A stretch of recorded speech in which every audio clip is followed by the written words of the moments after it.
नमस्कार दोस्तों, स्वागत है आपका ज्ञान सर एजुकेशन ऐप में। यूपी ट्रिपल एससी के एग्जाम्स के, वनडे एग्जाम्स के, एसएससी एग्जाम्स के, पुलिस एग्जाम के, रेलवे एग्जाम के फ्री इनिशिएटिव आपको इसी चैनल में मिलते रहेंगे। चैनल को सब्सक्राइब जरूर कर लीजिएगा और वीडियो को लाइक और शेयर जरूर कर लीजिएगा। और हमारे ऐप ज्ञान सर एजुकेशन ऐप को गूगल प्ले स्टोर से आप इंस्टॉल जरूर कर लीजिएगा। इसमें सारे वनडे के एग्जाम्स के कोर्सेज आपको मिलेंगे बहुत ही कम दामों में। दोस्तों पीईटी के टॉपिक वाइज पीवाईक्यू की एक और सीरीज में आपका स्वागत है। आज इंडियन नेशनल मूवमेंट का अपना आगे वाला टॉपिक करते हैं। देखिए एग्जाम डेट आ चुकी है 6 से 7 सितंबर। तो अब जितना समय बचा है अच्छे से पढ़ लीजिए, क्योंकि कंपटीशन टफ होने वाला। पीईटी के आप पीवाईक्यू देखिए, आसान इतने नहीं है ना। आपको अगर 75 प्लस स्कोर करना है तो अच्छे से इसको पढ़ना होगा। सारे टॉपिक के जितने पॉइंट है उनको अच्छे से रिवाइज करके अच्छे से टेस्ट की प्रैक्टिस करनी होगी, तभी आप अच्छे से अच्छा स्कोर कर पाएंगे, जिससे आप लेखपाल और जितनी वैकेंसी आएंगी सब में बैठ पाएँ, है ना। तो पीईटी के संपूर्ण तैयारी आप कर सकते हैं हमारे पेड बैच में, और हमारी इस ऐप पे भी आप कर सकते हैं, ज्ञान सर एजुकेशन ऐप। इसमें आपको पूरा कोर्स मिल जाएगा, टॉपिक वाइज पूरे नोट्स भी मिल जाएंगे एक्सक्लूसिव वीडियोस के साथ, और आपकी प्रैक्टिस के लिए 25 टेस्ट सीरीज भी मिल जाएगी। तो आप इस पर भी जा सकते हो। कूपन कोड लगाओगे ज्ञान सर, है ना, ज्ञान सर कोड लिखोगे तो आपको 20% डिस्काउंट भी मिलेगा। और अधिक जानकारी के लिए नंबर पर कॉन्टैक्ट कर लेना, ठीक है। तो आज का सबसे पहला सवाल कह रहा है, मंडी षड्यंत्र जो है ये कब हुआ था? Mandi conspiracy took place under the leadership of which of the following? तो ये किसकी लीडरशिप में हुआ था ये मंडी षड्यंत्र? तो ये देखिए गदर पार्टी के जो है उसके नेतृत्व में हुआ था 1914 में मंडी षड्यंत्र, ठीक है। और गदर पार्टी आपको पता है 1913 में बनी थी लाला हरदयाल सोहन सिंह बाकना द्वारा, सैन फ्रांसिस्को यूएसए में, ठीक है। इसके बाद जूम कर देता हूँ, आप लोग कह रहे थे छोटा दिखता है अगर।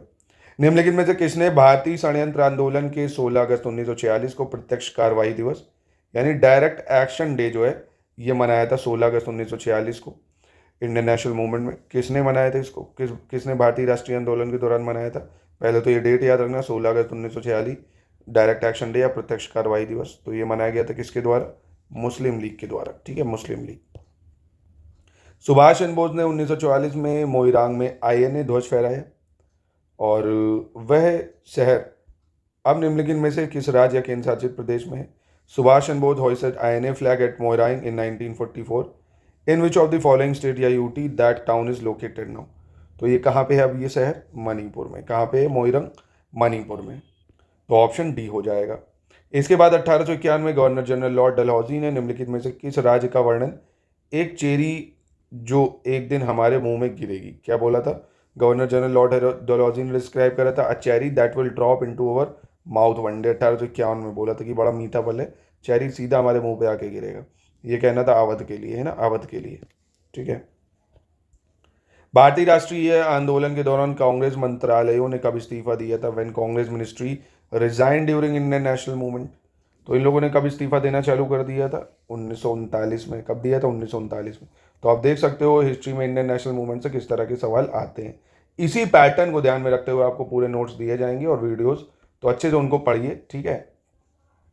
1942 में विंस्टन चर्चिल द्वारा गांधी जी और कांग्रेस के साथ समझौता करने का प्रयास करने के लिए किसे भारत भेजा गया था? Who was sent to India in order to try and forge compromise with Gandhi ji and Congress by Winston Churchill in 1942। तो 1942 में क्या आया था भैया? तो बहुत ही फेमस स्टैफर्ड क्रिप्स मिशन आया था 1942 में, है ना, 1942। फिर अगला कह रहा है, भारतीय राष्ट्रीय कांग्रेस और अखिल भारतीय मुस्लिम लीग इन्होंने प्रसिद्ध डैश के माध्यम से अंग्रेजों के खिलाफ भारत के संघर्ष के लिए एक साथ आने का फैसला लिया था। तो कौन से सेशन में लिया था ये? तो ये था लखनऊ पैक्ट, जो 1916 हुआ था, लखनऊ पैक्ट 1916। इसमें मुस्लिम लीग और आईएनसी जो थी वो मिलकर काम करने की बात करी गई थी लखनऊ पैक्ट में। इसके बाद 13 दिसंबर 1946 को कह रहा है संविधान सभा में उद्देश्य प्रस्ताव यानी ऑब्जेक्टिव रेजोल्यूशन। तो ये डेट याद रखना ऑब्जेक्टिव रेजोल्यूशन की, कई बार डेट भी पूछी जाती है। 13 दिसंबर 1946 ऑब्जेक्टिव रेजोल्यूशन किसने पास करा था? जवाहरलाल नेहरू ने। ये एक्चुअली क्या था कि नेहरू जी ने बोला था कि संविधान कैसा हो तो ऐसा हो, एक अपने रेजोल्यूशन बताया था कि इस तरह का संविधान हमें चाहिए। 24 पे आ जाते हैं, ब्रिटिश प्रधानमंत्री रामजे मैकडोनल्ड द्वारा बनाया गया सांप्रदायिक पुरस्कार निम्नलिखित में से किसका परिणाम है? Commonwealth award coin by British PM Ramsay McDonald was the result of which of the following? तो ये है द्वितीय गोलमेज जो सम्मेलन हुआ था उसका, द्वितीय गोलमेज सम्मेलन। देखिए 3 राउंड टेबल कॉन्फ्रेंस हुई है, दूसरे ही में कांग्रेस ने भी भाग लिया था, मतलब गांधी जी गए थे सिर्फ दूसरे में, अंबेडकर जी तीनों ही में गए थे। अब ये हुई कब 3 दिन, ये बहुत पूछा जाता है।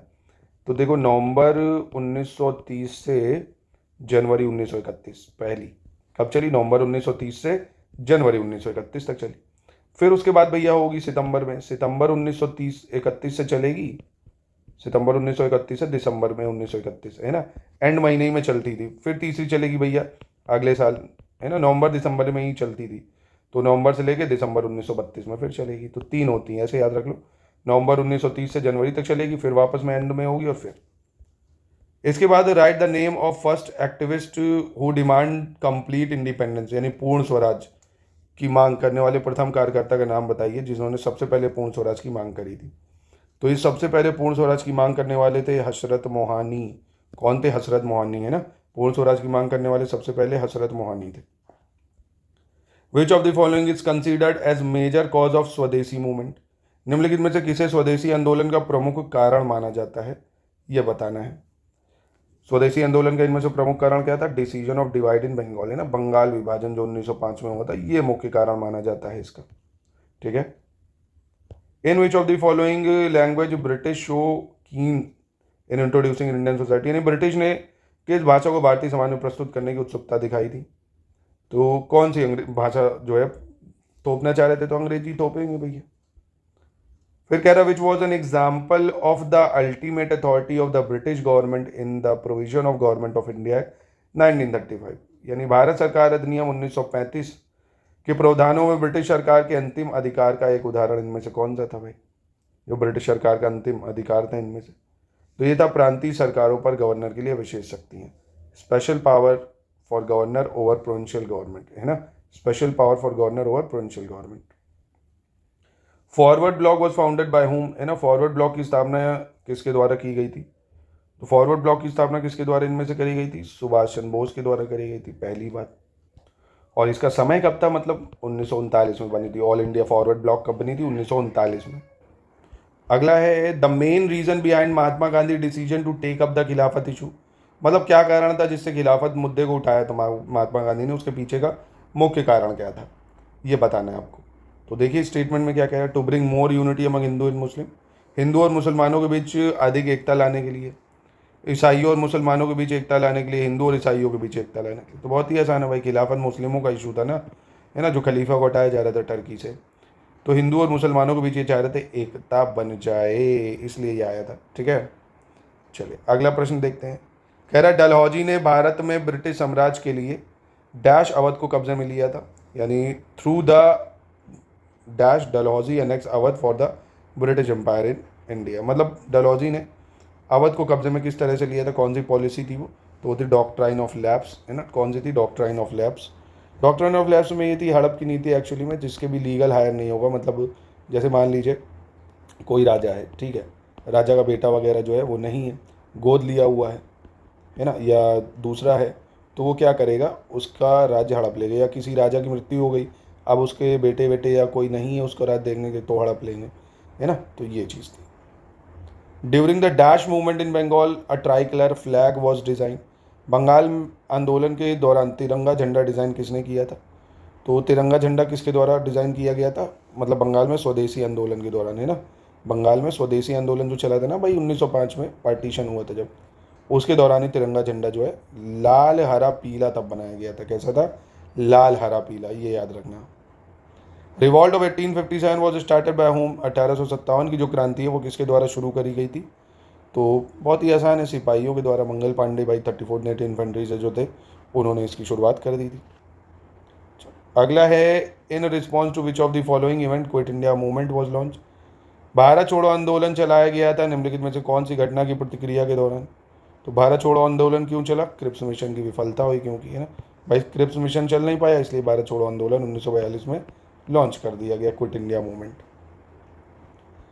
भूटान ग्राम दान आंदोलन निम्नलिखित में से किसके द्वारा शुरू किया गया था? भूटान नहीं, या भूदान करो, है ना, भूदान आंदोलन जो है, तो विनोबा भावे द्वारा भूदान आंदोलन शुरू करा गया था। काफ़ी आसान था, कई बार पूछा गया। ठीक है, तो ये इंटरनेशनल मूवमेंट का आज का लेक्चर था, ऐसे ही इसको फॉलो करिए और हमारे साथ जुड़ के तैयारी करिए और टेस्ट की प्रैक्टिस करिए लगातार, कुछ नहीं तो कम से कम टेस्ट की लगातार प्रैक्टिस कर लीजिए, उससे ही कई सवाल आपके फंस जाएंगे।